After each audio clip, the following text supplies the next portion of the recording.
Because main ಆಗಿ ಇರಬೇಕಾಗಂತ ಪ್ರಜ್ವಲ್ ರೇವಣ್ಣ ಇರಲಿಲ್ಲ. ಈಗ ಅವನೇ ಬಂದಿರುವಂತ ಹಿನ್ನೆಲೆಯಲ್ಲಿ SIT ತನಿಖೆ ಚುರುಕಾಗುತ್ತೆ.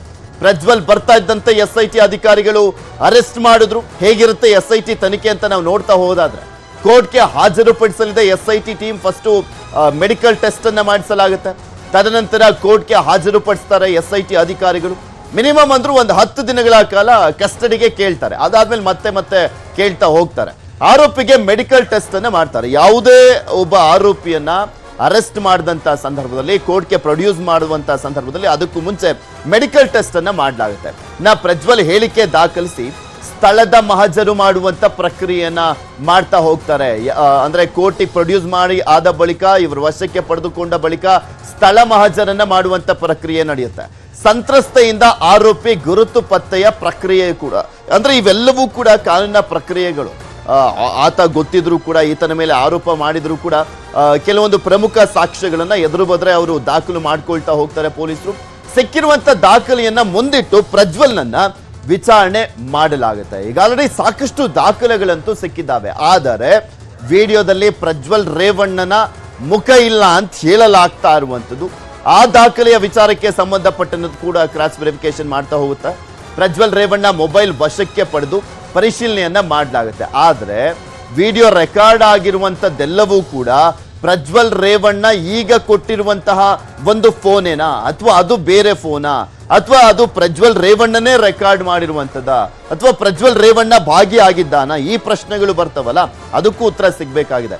ವಿಡಿಯೋ ರೆಕಾರ್ಡ್ ಮಾಡಿದ ಮೊಬೈಲ್ ಬಗ್ಗೆ ತನಿಖೆಯನ್ನ ಮಾಡಲಾಗುತ್ತೆ. ಈಗ ಪೆನ್ ಡ್ರೈವ್ ಎಲ್ಲಾ ಕಡೆ ಹಂಚಿಕೆ ಆಗ್ಬಿಟ್ಟಿದೆಯಲ್ಲ, ಸೋಷಿಯಲ್ ಮೀಡಿಯಾದಲ್ಲಿ, ವಾಟ್ಸಪ್ ಅಲ್ಲಿ, ಟೆಲಿಗ್ರಾಮ್ ಅಲ್ಲಿ ಎಲ್ಲ ಕೂಡ ಹರಿದಾಡ್ತಾ ಇದೆಯಲ್ಲ.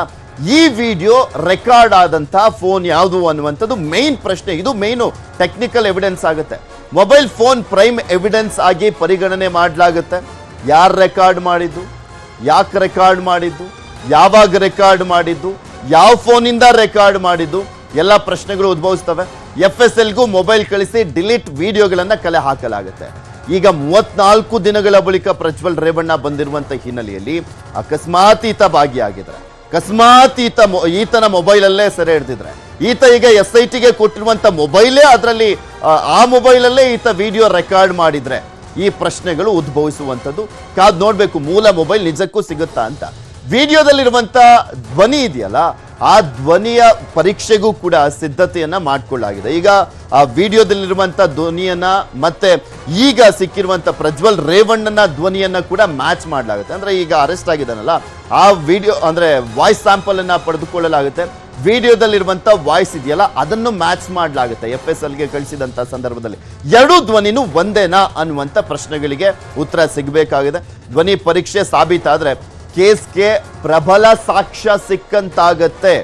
ಕೇಸ್ಗೆ ಪ್ರಬಲ ಸಾಕ್ಷ್ಯ ಅಂದ್ರೆ ಆ ವಾಯ್ಸ್ ಮ್ಯಾಚಿಂಗ್ ಇದೆಯಲ್ಲ, ಕಂಪ್ಯಾರಿಸನ್ ಇದೆಯಲ್ಲ, ಅದು ಕೂಡ ತುಂಬಾ ಇಂಪಾರ್ಟೆಂಟ್ ಆಗುವಂಥದ್ದು.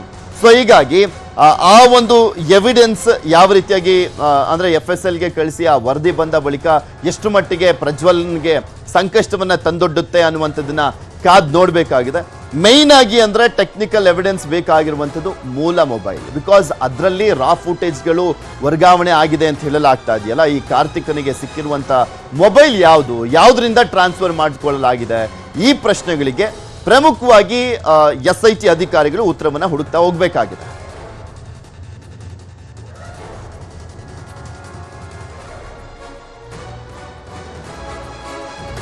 ಇನ್ನು ಪ್ರಜ್ವಲ್ ರೇವಣ್ಣನ ವಿಚಾರಕ್ಕೆ ಸಂಬಂಧಪಟ್ಟಂತೆ ನೋಡಿದಾದ್ರೆ ಹೇಳ್ತಾ ಹೋಗ್ತಾರಲ್ಲ, ಈಗ 2395 2000 ಮೇಲೆ ವಿಡಿಯೋ ಫೋಟೋಗಳು ಇದ್ದಾವೆ ಅಂತೆಲ್ಲ ಹೇಳಲಾಗ್ತಾ ಇದ್ದರೂ ಕೂಡ ಪ್ರಕರಣಗಳು ದಾಖಲಾಗಿರುವಂಥದ್ದು ಸಂತ್ರಸ್ತೆಯರ ದೂರಿನ ಆಧಾರದ ಮೇಲೆ ನಾವು ನೋಡ್ತಾ ಹೋದಾದ್ರೆ 3 ಪ್ರಕರಣಗಳು ದಾಖಲಾಗಿರುವಂಥದ್ದು. ಯಾವ್ದ್ಯಾವ್ದು ಪ್ರಕರಣ ಎಲ್ಲೆಲ್ಲಿ ದಾಖಲಾಗಿದ್ದಾವೆ, ಯಾವ ಸೆಕ್ಷನ್ ಅಲ್ಲಿ ಅನ್ನುವಂಥದ್ರ ಬಗ್ಗೆ ನಿಮ್ಮ ಮುಂದೆ ಮಾಹಿತಿಯನ್ನ ಕೊಡ್ತಾ ಹೋಗೋದಾದ್ರೆ, ಇಲ್ಲಿ ಪ್ರಜ್ವಲ್ ವಿರುದ್ಧ 3 FIR ಆಗಿದೆ.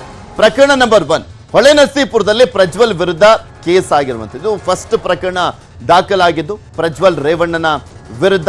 ಈ ಪ್ರಕರಣದಲ್ಲಿ ಸಂತ್ರಸ್ತೆಗೆ ಲೈಂಗಿಕ ದೌರ್ಜನ್ಯದ ಆರೋಪವನ್ನ ಮಾಡಿದ್ದಾರೆ. ಸಂತ್ರಸ್ತೆ ಲೈಂಗಿಕ ದೌರ್ಜನ್ಯವನ್ನ ಎಸಗಿದ್ದಾನೆ ಪ್ರಜ್ವಲ್ ರೇವಣ್ಣ. ಮನೆ ಕೆಲಸದಾಕೆ ನೀಡಿರುವಂತ ದೂರು ಇದು. ಅವ್ರ ಮನೆಯಲ್ಲಿ ಕೆಲಸ ಮಾಡ್ತಾ ಇದ್ದಂತಹ ಸಂತ್ರಸ್ತೆ ಕೊಟ್ಟಿರುವಂತ ದೂರಿನ ಆಧಾರದ ಮೇಲೆ FIR ಅನ್ನ ದಾಖಲು ಮಾಡಿಕೊಳ್ಳಲಾಗಿದೆ. ಏಪ್ರಿಲ್ 28ಕ್ಕೆ ಒಂದನೇ FIR ದಾಖಲಾಗುತ್ತೆ. ಎಲೆಕ್ಷನ್ ಆಗಿದ್ದು 26, ಇವನು ತಲೆಮರೆಸ್ಕೊಂಡು ನಾಪತ್ತೆ ಆಗಿದ್ದು ಪ್ರಜ್ವಲ್ ರೇವಣ್ಣ 27ನೇ ತಾರೀಕು. 28ನೇ ತಾರೀಕು ಒಂದನೇ FIR ದಾಖಲಾಗುತ್ತೆ ಪ್ರಜ್ವಲ್ ರೇವಣ್ಣನ ವಿರುದ್ಧ ಹೊಳೆನರಸೀಪುರದಲ್ಲಿ. ರೇವಣ್ಣನ ಕರ್ಮಭೂಮಿ, ದೇವೇಗೌಡರ ಕರ್ಮಭೂಮಿ, ಅಲ್ಲಿ ಮೊದಲ FIR ದಾಖಲಾಗುತ್ತೆ ಏಪ್ರಿಲ್ 28ಕ್ಕೆ. ಇನ್ನ ಎರಡನೇ FIR CIDಗೆ ಸಂತ್ರಸ್ತ ಮಹಿಳೆ ನೀಡಿರುವಂತ ದೂರು. SIT ಟೀಮ್ಗೆ ಸಂತ್ರಸ್ತ ಮಹಿಳೆ ದೂರನ್ನ ಕೊಡ್ತಾಳೆ. ಪ್ರಕರಣ ನಂಬರ್ 2 ಇದು. CIDಗೆ ಸಂತ್ರಸ್ತ ಮಹಿಳೆ ದೂರನ್ನ ಕೊಡ್ತಿದ್ದ ಹಾಗೆ FIR ದಾಖಲು ಮಾಡಿಕೊಳ್ಳಾಗುತ್ತೆ. ಇಲ್ಲಿ ಪ್ರಮುಖವಾಗಿ ಅತ್ಯಾಚಾರ ಪ್ರಕರಣ ದಾಖಲಾಗುತ್ತೆ. 376 ಇದು ತುಂಬಾ ಮೇಜರ್ ಸೆಕ್ಷನ್. 376 ಅನ್ನುವಂಥದ್ದನ್ನ ಸೆಕ್ಷನ್ ಸೇರಿಸಲಾಗುತ್ತೆ. ಆಮೇಲೆ ಗನ್ ತೋರಿಸಿ ಬೆದರಿಸಿ ಅತ್ಯಾಚಾರ ಮಾಡಿದ್ದಾನೆ ಪ್ರಜ್ವಲ್ ರೇವಣ್ಣ.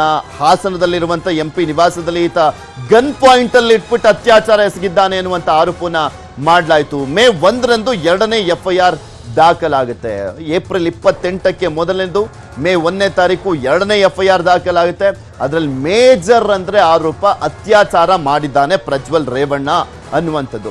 ಗನ್ ಪಾಯಿಂಟ್ ಅಲ್ಲಿ ನಿನ್ ಗಂಡನ್ ಸಾಯಿಸ್ಬಿಡ್ತೀನಿ ನನ್ನ ಜೊತೆ ಸಹಕರಿಸದೆ ಹೋದ್ರೆ ಅನ್ನುವಂಥ ನಿಟ್ಟಿನಲ್ಲಿ ಅತ್ಯಾಚಾರ ಎಸಗಿದ್ದಾನೆ ಅನ್ನುವಂಥದ್ರ ಬಗ್ಗೆ ದೂರು ದಾಖಲಾಗುತ್ತೆ. ಆ ಸಂತ್ರಸ್ತೆಯನ್ನ ಈಗ ಆಲ್ರೆಡಿ ಹಾಸನದಲ್ಲಿ, ಹೊಳೆನರಸೀಪುರದಲ್ಲಿ ಅಲ್ಲೆಲ್ಲ ಕಡೆನೂ ಕೂಡ ಸ್ಥಳದ ಮಹಜರನ್ನ ಮಾಡಿಸಲಾಗಿರುವಂಥದ್ದು. ಪೊಲೀಸರು SIT ಅಧಿಕಾರಿಗಳು ಸ್ಥಳದ ಮಹಜರನ್ನ ಮಾಡಿದ್ದಾರೆ. ಇದು ಪ್ರಕರಣ ನಂಬರ್ 2 ಆಯ್ತು. ಇನ್ನ ಪ್ರಕರಣ ನಂಬರ್ 3 ಅನ್ನುವಂಥದ್ದನ್ನ ನಾವು ನೋಡ್ತಾ ಹೋದಾದ್ರೆ, ಪ್ರಕರಣ ನಂಬರ್ 3 CID ಸೆನ್ ಪೊಲೀಸ್ ಠಾಣೆಯಲ್ಲಿ ದೂರು ದಾಖಲಾಗಿರುವಂಥದ್ದು. SIT ಅಧಿಕಾರಿಗಳ ಮುಂದೆ ದೂರು ದಾಖಲಾಗುತ್ತೆ. ಪ್ರಜ್ವಲ್ ರೇವಣ್ಣನ ವಿರುದ್ಧ ವರ್ಗಾವಣೆಯ ಆಮಿಷ, ಲೈಂಗಿಕ ದೌರ್ಜನ್ಯವನ್ನ ಎಸಗಿದ್ದಾನೆ ಪ್ರಜ್ವಲ್ ರೇವಣ್ಣ ಅನ್ನುವಂಥದ್ದು. ಇದು 3ನೇ FIR ಪ್ರಜ್ವಲ್ ರೇವಣ್ಣನ ವಿರುದ್ಧ ದಾಖಲಾಗಿದ್ದಂಥದ್ದು. CRPC 164 ಅಡಿ ಸಂತ್ರಸ್ತೆ ಹೇಳಿಕೆಯನ್ನ ದಾಖಲು ಮಾಡಿದ್ದಾರೆ. ಜಡ್ಜ್ ಮುಂದೆ ಕೊಡುವಂಥದ್ದು ಇದು ಹೇಳಿಕೆ.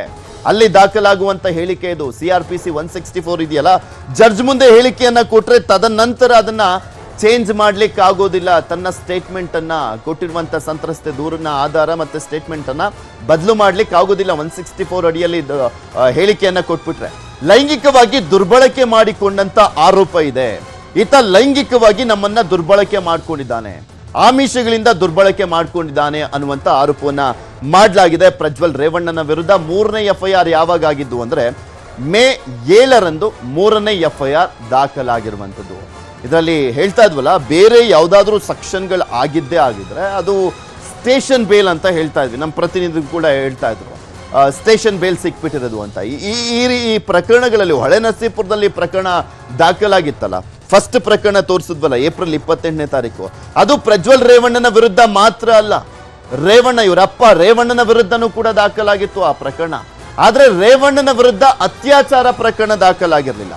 ಉಳಿದಂತ ಸೆಕ್ಷನ್ ಪ್ರಜ್ವಲ್ ರೇವಣ್ಣನ ಮತ್ತೆ ರೇವಣ್ಣನ ಪ್ರಕರಣಗಳು ಆಲ್ಮೋಸ್ಟ್ ಸೆಕ್ಷನ್ಗಳು ಎಲ್ಲವೂ ಕೂಡ ಒಂದೇ ಇತ್ತು. ಆದ್ರೆ ಅತ್ಯಾಚಾರ ಮಾಡಿದ ಪ್ರಜ್ವಲ್ ರೇವಣ್ಣ ಅನ್ನುವಂಥದ್ರ ಬಗ್ಗೆ ದೂರು ದಾಖಲಾಗಿತ್ತು. ಅದು ಅವರ ಮನೆಯ ಕೆಲಸದಾಕೆ ಕೊಟ್ಟಂತ ದೂರಿನ ಆಧಾರದ ಮೇಲೆ ದಾಖಲು ಮಾಡಿಕೊಂಡಿದ್ದಂತ ಮೊದಲ ಪ್ರಕರಣ ಆಗಿತ್ತು. ಈ ರೀತಿಯಾಗಿ ಪ್ರಜ್ವಲ್ ರೇವಣ್ಣನ ವಿರುದ್ಧ 3 ಸಂತ್ರಸ್ತೆಯರು ಕೊಟ್ಟಿರುವಂತ ದೂರಿನ ಆಧಾರದ ಮೇಲೆ ಈಗ ಪ್ರಜ್ವಲ್ ರೇವಣ್ಣನ ವಿರುದ್ಧ ತನಿಖೆಯನ್ನ ಮಾಡ್ತಾ ಹೋಗ್ತಾರೆ. ಈಗ ಆಲ್ರೆಡಿ ಸಾಕಷ್ಟು ಎವಿಡೆನ್ಸ್ ಗಳನ್ನ SIT ಅಧಿಕಾರಿಗಳು ಕಲೆಕ್ಟ್ ಮಾಡಿದ್ದಾರೆ. ಇವನ್ ಬರೋಕ್ಕೂ ಮುಂಚೆ 34 ದಿನಗಳ ಕಾಲ ಬರೀ ಅದೇ ಕೆಲಸ SIT ಅಧಿಕಾರಿಗಳಿಗೆ.